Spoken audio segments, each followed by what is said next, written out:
আমাদের একটা ছোট্ট বন্ধু আমাদেরকে পানি খাওয়ালো। তুমি কোথায় গেছিলা পানির জন্য? তোমাদের বাড়ি কোথায়? ওই গ্রামের নাম কি? লাল শেয়াপাড়া। তুমি কি খুশি না বেজার আমাদের পানি খাওয়াইয়া? খুশি। খুশি? জি। ঠিক আছে, তুমি যাও তাইলে, নাকি বসবে আমাদের সাথে? না ভাই জানা গো। আচ্ছা ঠিক আছে, যাও, ভালো থাকো। তোমাকে অসংখ্য ধন্যবাদ। আর তুমি মজা খেয়ে আসো না কিসের জন্য? আচ্ছা, তুমি কি একটু একটা ছিঁড়া আছে ওটা চালাতে পারবা?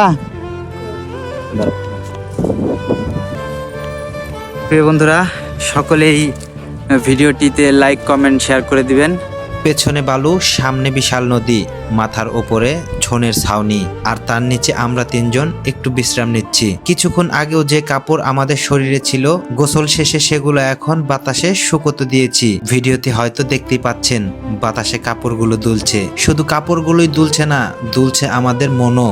শহরে আমরা কত কিছুই খুঁজি, একটু শান্তি, একটু নিরিবিলি সময়, একটু নির্মল বাতাস। অথচ গ্রামের এই চরের পারে এসে মনে হলো প্রকৃতি আমাদের জন্য সবকিছু আগে থেকেই সাজিয়ে রেখেছে। এখানে নেই শহরের কোলাহল, নেই ব্যস্ত রাস্তার শব্দ, নেই হাজার মানুষের ভিড়। আছে শুধু নদীর ঢেউ, বালুর চর, মাথার উপরে ছনের ছাউনি আর বুক ভরা নির্মল বাতাস।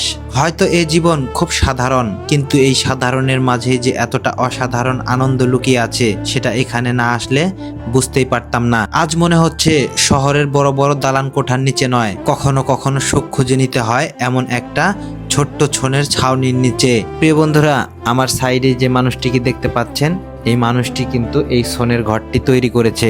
এই মানুষটার জন্যই আমরা এখন এখানে আরাম করতে পারছি।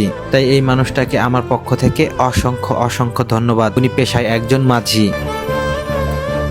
তো যাই হোক বন্ধুরা, এই মুহূর্তটা হয়তো খুব ছোট, কিন্তু বিশ্বাস করুন এই অনুভূতিটা অনেক দিন মনে থাকবে।